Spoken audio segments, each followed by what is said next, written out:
Alumni Connect, podcast, ki uspešne zgodbe alumnov ekonomske fakultete pripelje med vas. Ne zamudi in se pokonektaj z nami.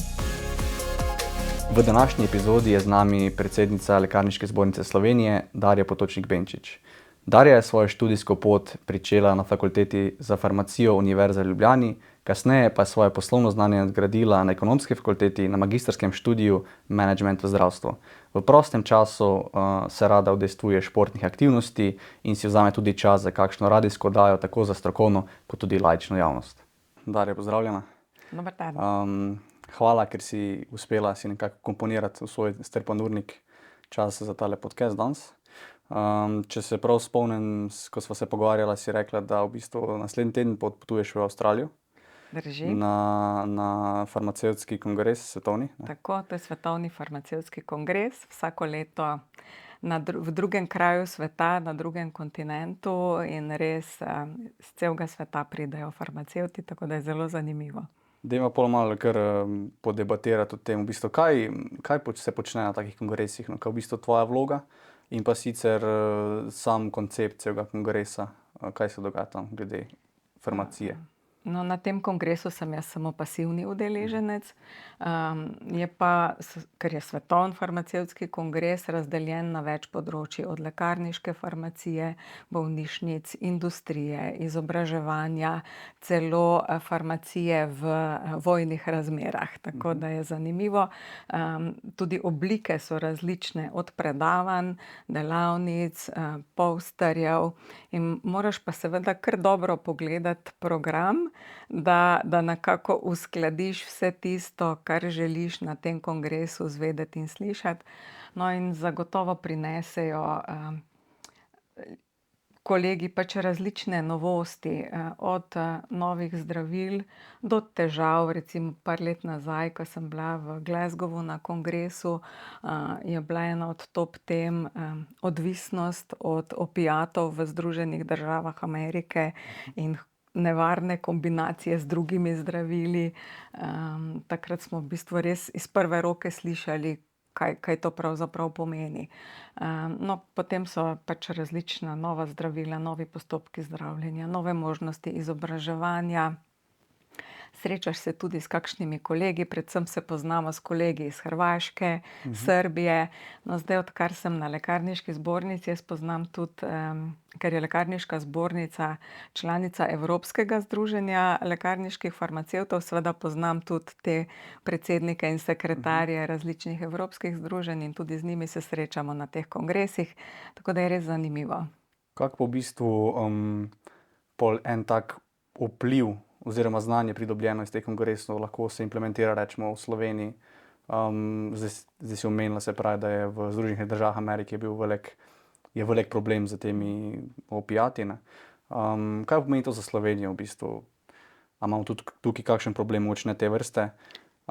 Kaj se v bistvu da nekako za tako majhno državo, kot smo mi, potem implementirati oziroma pobrati neke prednosti? Ja, zdaj tole z opiati pač ni dober primer, ker pri nas te težave ni, pri nas je predpisovanje in izdajanje teh zdravil pod res strogim nadzorom.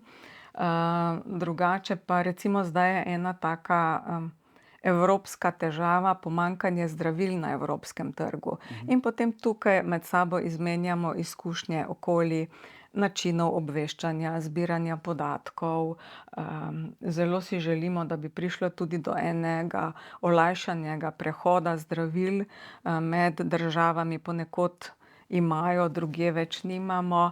To je pa mogoče en dober primer, ko lahko neke prakse ali pa neke koristne informacije prineseš tudi v Slovenijo. Da v bistvu nekako se povezuješ med državami in komuniciraš, Tako, ja. Kdo kaj potrebuje. Dejva pol pa, če se odmaknemo zdaj od tega peva na tvoj začetek v bistvu. Ti si začela svojo študijsko pot na fakulteti za farmacijo v Ljubljani. Ja. Zakaj si se tako odločila v bistvu? Kaj je prineslo, da si sebe videla nekako v tem farmacevtskem svetu? Pravzaprav že kar od zmeraj. Mogoče je malo vplivalo to, da je moja mama zdravnica. bila zdravnica. Oče je bil pravnik in pravo je definitivno odpadlo. Se pravi, vso družboslovje je šlo stran. Okej. Medicina pa tudi mi ni bila ravno na kožo pisana in potem je bila farmacija tista prava izbira in je bila zares prava izbira. Bom kar izkoristila in povedala en stavek, ki sem ga, ko sem bila še direktorica Lekarn Ptuj, povedala vsakemu novozaposlenemu pripravniku ali pa študentu na praksi. Poklic farmacevta v lekarništvu v Sloveniji je izjemno lep poklic, zato ker vsak dan pomagaš velikemu številu ljudi, da jim je življenje lažje, lepše in bolj kakovostno. No, to je pa taka dobra popotnica za Ja, in človeka, ki začne v tem tako, in to je segmentu. še zmeraj moje trdno prepričanje in s tem sem študirala, zaključila študij in tudi delala dolga leta prav v lekarni, no zdaj pa na Lekarniški zbornici, kar je še zmeraj nekje to poslanstvo. V bistvu glede, ko sem gledal tvoj CV, je v bistvu res kar en tak zajeten del vaše kariere v farmaciji.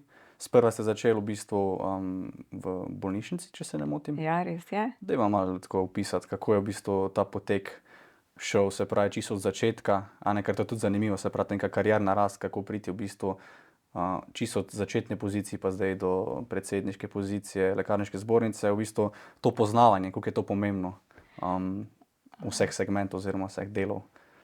Ja, no, mi smo že pripravništvo, mi smo še imeli pripravništvo in je bilo zelo dobro koncipirano, ker smo tekom pripravništva spoznali veliko področij farmacije od lekarne, to je bila lahko sicer ali bolnišnična ali javna lekarna, galenski laboratorij, kontrolno-analizni laboratorij, biokemični laboratorij in industrija. Tako že pripravništvo ti je dalo en vpogled v različne segmente.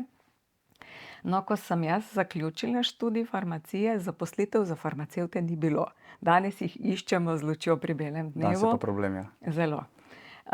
In je bila pač prva priložnost, ki se je ponudila, je bilo delo v bolnišnični lekarni, vendar je bila to zaposlitev za določen čas. In potem so me na tem delovnem mestu spoznali en del vodstva v podjetju Bayer in so me oni povabili, da pač pridem k njim. Zdaj pa to delo na terenu, predstavljati zdravila zdravnikom, lekarnam, je sicer čisto simpatično delo, ampak nekako sem čutila, da to ne bi delala zelo dolgo.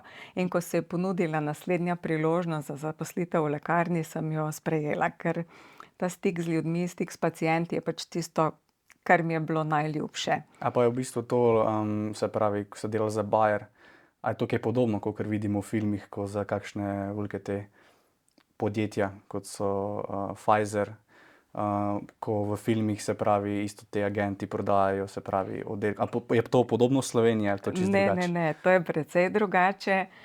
Pri nas je delo teh farmakoinformatorjev na terenu v tem, da seveda predstavlja zdravila svojega podjetja, ampak ob tem predstavlja tudi različne dosežke, klinične študije, pomagajo pri organiziranju izobraževanj. Bi rekla, da je tu pač velik del strokovne vsebine, ne toliko komercialne. Vsaj ne neposredno komercialne. Seveda si vsako podjetje prizadeva za prodajo svojega zdravila, ampak že zato, da pride neko zdravilo na trg, je odzadaj ogromno enih varnostnih korakov, ki jim mora biti zadoščeno, da mi dobimo zdravilo na trg. Tisto, kar pride na trg, je kakovostno, varno in učinkovito. In potem seveda ti kot zaposlen pri tem podjetju brez nekih težav informiraš zdravstvene delavce o vseh možnostih uporabe in o prednostih tega zdravila.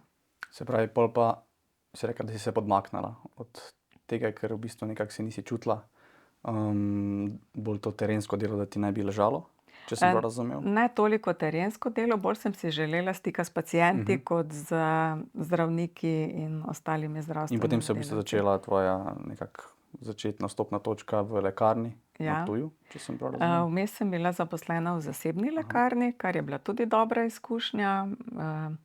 Potem pa, no, tudi tukaj na nek način so me povabili, da prevzamem delovno mesto direktorice javnega zavoda.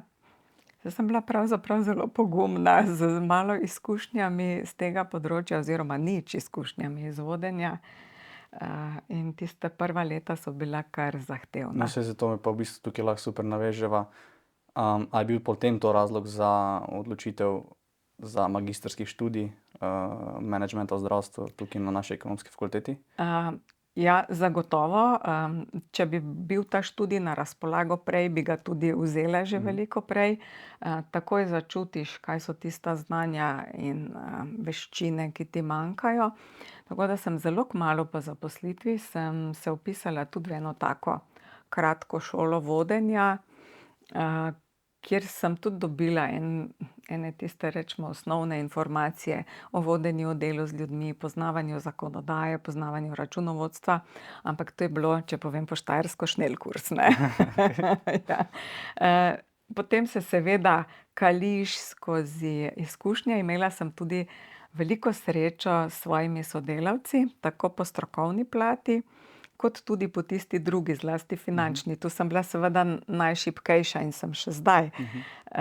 Ampak s sodelavci smo to kar v redu speljali, no. Potem pa je seveda prišla ta priložnost za študij menedžmenta v zdravstvu. Še zmeraj me je bolj zanimalo vodenje, torej menedžment, vodenje, pa področje kakovosti. Ta finančni del majčkeno manj, čeprav do takrat sem pa tudi že nabrala dovolj znanja skozi svoje delo, da sem lahko obvladovala to, kar je bilo potrebno za vodenje lekarne. In kakšni so v bistvu občutki, če bi zdaj lahko podala neko mnenje, kako ti je bilo tukaj na tem študiju na ekonomski fakulteti? Kaj so neke veščine, ki si jih iskala, si jih pridobila? Ja, jaz sem bila prva generacija, ki je Prva vpisala ta študij, tako da roko na srce, seveda ni bil popoln in ni izpolnil vseh pričakovanj. Jaz sem imela zelo velika pričakovanja, še vedno na področju vodenja ljudi, in tukaj mogoče nisem dobila to, kar sem želela, sem pa dobila več znanja na področju financ in pa kar nekaj na področju kakovosti, in to na področju kakovosti v zdravstvu. In s tega področja sem potem zbrala tudi zaključno nalogo in tudi zdaj sem v delovni skupini na Ministrstvu za zdravje, ki postavlja novi zakon o kakovosti v zdravstvu. Tako da ta se me je prijela. Nekako se zaključilo z roko v roki v bistvu. Ja, ja, Tisto, kar je v zagotovo. bistvu mogoče malo manjkalo, pa ste tukaj v bistvu pol dodali malo več. To se globoko strinjam, zraven tega ima vsak tak študij tudi celo vrsto enih tistih sinergističnih učinkov. Spoznaš spet nov krog ljudi. Dobro, nekaj sem se naučila že tekom specializacije, zdaj pa še malo bolj pisati tudi strokovne članke, raziskovati strokovne vsebine. Nobena šola, vsaj moje izkušnje so takšne, ni brez dodane vrednosti. Vsaka šola ti nekaj da, če le znaš tisto izkoristiti. Je pa res, da na koncu koncev si tudi v osnovni pa v srednji šoli vse, kar smo se učili, nam ni ostalo in ni tisto, kar nas spremlja naprej skozi življenje. V bistvu je vedno pomembno, da nekako potegneš čim več, kar se da, ne v bistvu samo neposredno, ampak tudi posredno, kaj ti okolje ponuja, ne. Tako tudi mogoče nekakšne povezave, ne, z ljudmi, ki jih spoznaš, so lahko nekoč ključnega pomena. Pa mogoče na začetku sploh ne misliš, da ti bo ta človek v bistvu kaj pomagal. Ja, dajva se pa zdaj kar obrniti na Lekarniško zbornico Slovenije. Moram priznati, da mi mladi, no, tudi sam, če se štejem pod mlade, niti ne vem v bistvu, kaj počne. Pa bi mogoče malo o tem, da bi malo razdelila, kaj dela, kaj počne Lekarniška zbornica Slovenije in pa potem seveda, kaj dela predsednik. Okej. Lekarniška zbornica Slovenije združuje vse izvajalce lekarniške dejavnosti kot pravne osebe, torej lekarne na primarni ravni, mogoče je bolj domač izraz, če rečem javne lekarne, lekarne v bolnišnicah, na primarni ravni imamo pa javne lekarniške zavode in zasebne izvajalce s koncesijo. In vsaka od teh treh skupin, torej bolnice, koncesionarji in javni zavodi, so na zbornici organizirani v svojo sekcijo. Pač z tega razloga, ker imajo le veliko problematike, ki jim je skupna in jo na tak način tudi lažje med sabo razrešujejo. Seveda pa jim zbornica pri tem nudi vso strokovno in organizacijsko pomoč. Imamo pa tudi prostovoljne člane, to so pa posamezniki, magistri farmacije in farmacevtski tehniki, ki imajo s tem, da so člani v zbornici, pač možnost ugodnejše udeležbe na izobraževanjih, vpogled v licenčne točke, dobivajo strokovno glasilo, skratka nekaj prednosti je. Nam pa tu še manjka, da še nekaj prednosti za individualne člane razvijamo. Drugače pa je zbornica tista, ki skrbi za razvoj stroke in ki se za pozicijo in pa za ustrezno plačilo naše dejavnosti tudi pogaja, tako z Ministrstvom za zdravje kot Zavodom za zdravstveno zavarovanje. Sodelujemo potem tudi z drugimi inštitucijami, kot je Agencija za zdravila. Sodelujemo tudi z drugimi zbornicami, Zdravniško zbornico. Skratka, peljemo lekarništvo naprej po poti razvoja in zelo se trudimo, da je to na način, da razvijamo tiste storitve, ki seveda koristijo pacientom. Vsi smo tukaj zaradi pacientov. Vsekakor, v bistvu je kar en pomembnih členov, ne, v bistvu te verigi, kar se tiče farmacije in zdravstva v Sloveniji. Zdaj, malo sem bral, pa sem zasledil, da v bistvu kaj lani je praznovala Lekarniška zbornica Slovenije 30 let. Ja. V bistvu že kar ena lepa doba. Ja, 30 let na skoraj 30 let podlage. Namreč zbornica je nastala iz Združenja lekarn Slovenije, potem smo dobili svojo državo, svojo zakonodajo in takrat se je združenje preoblikovalo v Lekarniško zbornico. Kako pa je v bistvu nekako urejen ta sistem lekarništva pri nas? A je to podobno napram drugim državam? Ali smo mi kaj mogoče kako drugače urejeni? Boljši. Boljši? Ja. Ne, iskreno, lekarništvo v Sloveniji je zelo urejen sistem in je zelo dobro delujoč sistem v našem zdravstvu. Upajmo, da se bodo tudi razmere, kar se tiče kadrov, izboljšale. Drugače pa imamo mrežo lekarn dosti enakomerno razporejeno po celi Sloveniji, kar je pravzaprav zelo pomembno za te najbolj ranljive skupine. Pomeni, imamo lekarne tudi v manjših, v bolj odročnih krajih in to nam sistem lekarniške mreže in sistem financiranja, ki bi sicer lahko bil malo boljši, ampak dobro, nam zaenkrat omogoča, da to vzdržujemo. Mislim, da so lekarne tudi urejene, zdaj vi mlajši seveda ne vstopate pogosto v lekarne, pa še raje si naročate stvari po spletu. Tudi spletne lekarne so prisotne v Sloveniji, seveda. Se tega bi še dotaknila, to sem mislil.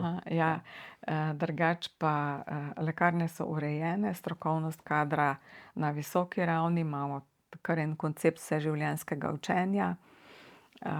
Zdravila so pravzaprav v Sloveniji tudi kljub majhnosti trga še zmeraj zelo dobro dostopna, če primerjamo z ostalimi evropskimi državami.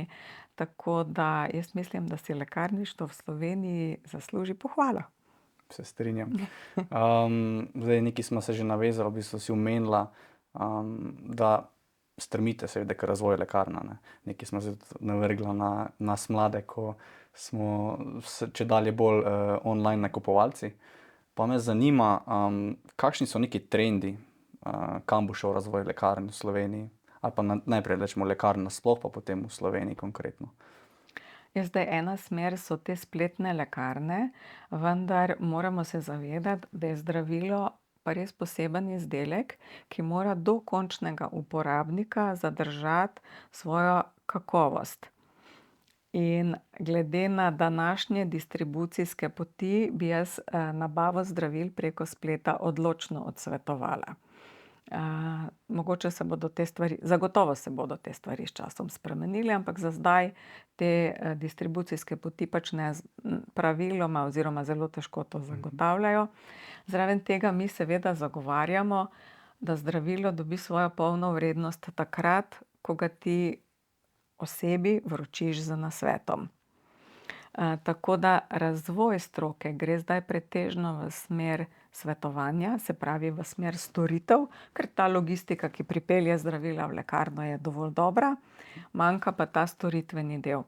In če vam povem podatek, da je v Sloveniji preko 200.000 ljudi, ki uporabljajo med 5 in 10 zdravil sočasno, sočasna uporaba zdravil pa pomeni veliko tveganje za součinkovanje, več kot jih je, večje je to tveganje, je potem zelo jasno, v katero smer mora iti razvoj naše stroke. Se pravi, preverjanje součinkovanj, svetovanje pacientom, komunikacija z zdravniki in drugimi zdravstvenimi delavci. No, in tako smo razvili kar nekaj teh storitev. Pregled uporabe zdravil je storitev, ki se opravi v lekarni na osnovi pregleda zgodovine zdravil, ki jih pacient uporablja, in tega, kar nam zaupa, da jemlje tudi brez recepta. Potem na osnovi pač razgovora pacientu izdelamo osebno kartico zdravil in to je odličen pripomoček, da je varen s temi zdravili. Potem imamo tudi ambulante farmacevtov, svetovalcev, ki pa so locirane v zdravstvenih domovih, tja pa zdravnik napoti z delovnim nalogom svojega pacienta. To je podobno, kot vas napoti na fizioterapijo, in to pa delajo klinični farmacevti v teh ambulantah, dobijo na vpogled tudi vso pacientovo zdravstveno dokumentacijo in spišejo priporočila zdravniku. Najnovejša zadeva pa je brezšivna skrb, tak zanimiv izraz, seamless care je to v angleščini, kjer pa sklenemo krog med bolnicami in javnimi lekarnami. Se pravi, hospitaliziran pacient je tudi v bolnišnici obravnavan s strani farmacevta, ravno tako mu naredi, rečemo, usklajevanje zdravljenja z zdravili, izdela osebno kartico, ko pa pacient potuje potem na nivoju javnih lekarn, pa mu v lekarnah to osebno kartico posodobimo, in če ugotovimo, da ima težave z zdravili, še zmeraj lahko naredimo prej omenjeno storitev pregled uporabe zdravil. Tako da mislim, da smo s temi zadevami kar napredni, morajo pa res še v polnosti zaživeti. Vsekakor. Zdaj pa moje vprašanje, večinoma verjetno velika večina teh pacientov je starejših ljudi, ne. Drži. Kakšno je pa potem dojemanje vsega tega oziroma teh nekih trendov in pa teh implementacij, kakor ste jih našteli, za te starejše, ker vemo, da niso ravno vešči neke tehnologije oziroma težje razumejo neke novosti ali pa mogoče tudi ne želijo se vpeti na neke novosti. Koliko je pa v bistvu to za starejše predstavlja izziv? Za starejše, to se je zdaj izkazalo, ko je tisto, ko je oseben stik nadomestilo elektronska pošta, klici po telefonu, SMS sporočila. Starejši so v tem sistemu precej izgubljeni v vesolju. In jaz na vseh priložnostih na glas povem, dajmo razmišljati o najbolj ranljivih skupinah. In ravno zato se v bistvu v zadnjih letih veliko več obračajo na lekarne, ker lekarna pa je še zmeraj fizično dostopna in to je starejšim zelo blizu. In to, ko sem omenila, da izdelamo osebno kartico, ja, naloži se v aplikacijo zVem plus, ampak pacientu tudi natisnemo list papirja in dobi to v roko. In to jim je v redu. Za tiste, ki so pa že tudi komunikacijsko šibki, pa tako pridejo običajno skupaj s skrbniki, pomagamo s temi zadevami tudi negovalnemu osebju v domu ostarelih. Skratka, nekako smo poskusili prilagoditi vse naše delovanje tudi oziroma predvsem na starejše, ki te storitve daleč najbolj potrebujejo. Vsekakor. Ampak verjetno pa mislim, moje mnenje, da zdaj je mogoče glih takšen čas, ko je v bistvu veliko nekih trendov, nekih novosti, nekih informacijskih tehnologij, pa so mogoče starejši zdajle malo takšna ranljiva skupina, kar se tiče tega, da bo mogoče v prihodnosti, ne vem, 20-30 let, ko bomo mi starejša populacija, dosti lažje verjetno uporaba nekih takšnih modernih, sodobnih pristopov. Sem prepričana, da vam bo še lažje kot meni, tudi jaz sama si domišljam, da sem s temi zadevami še kar spretna. Ampak ko sem spremljala to pri svojih starših, pa vsa tista spretnost vseeno počasi odide. Moja mama je komunicirala po elektronski pošti, ne vem, bankomat, pametni telefon, to je bilo vse čisto običajna uporaba. Potem pa je bilo s časom to vedno težje in še zmeraj pa je lahko živela sama in živela doma. Se pravi, še zmeraj velja tisto, ne smemo pozabiti na najbolj ranljive skupine in moramo ljudem omogočiti, da čim dalj časa bivajo v tistem svojem domačem prijetnem okolju. In tudi s tem, kar sva prej govorila, jim lahko pomagamo, da jim je lažje. Moram vprašati, kaj pa zdaj vroča tematika zadnjega leta ali pa mogoče zadnjih 2 let, umetna inteligenca in pa te avtomatski pomagala, kot so na spletu, ne vem, kot robotki. Ali mogoče kaj razmišljate o tem, da bi to vpeljali v lekarne, pa mogoče ne za zdravila, ker tudi lekarne imajo dosti teh dodatkov v prehrani. Pa mogoče za mlajšo populacijo, glede na to, da smo danes mladi dosti bombardirani z veliko temi ponudniki športne prehrane, dodatkom k prehrani. In osebno ne poznam, da bi kdo kdaj rekel, zdaj grem pa jaz v lekarno po ene aminokisline. Pa me zanima iz tega vidika mogoče, kaj menite. Zdaj, umetna inteligenca je izjemno širok pojem, ne, in če sem tudi jaz najbolj splošna, umetna inteligenca mora biti orodje. Zdaj, če smo na področju zdravljenja z zdravili, potem jaz mislim, da je še zmeraj zelo pomembno. Ja, umetna inteligenca ti lahko tukaj da pomoč in podporo, ampak tisto, kar pa naš pacient potrebuje, pa je tudi oseben stik in ob vsem skupaj izražena empatija, razumevanje. Drugo je pa seveda ta mlajša skupina, ki se ji bomo pa v lekarništvu verjetno še morali prilagoditi, ampak vseeno, nekako ne želimo si, da bi bil fokus v lekarništvu na prehranskih dopolnilih, ampak na svetovanju pri zdravljenju z zdravili.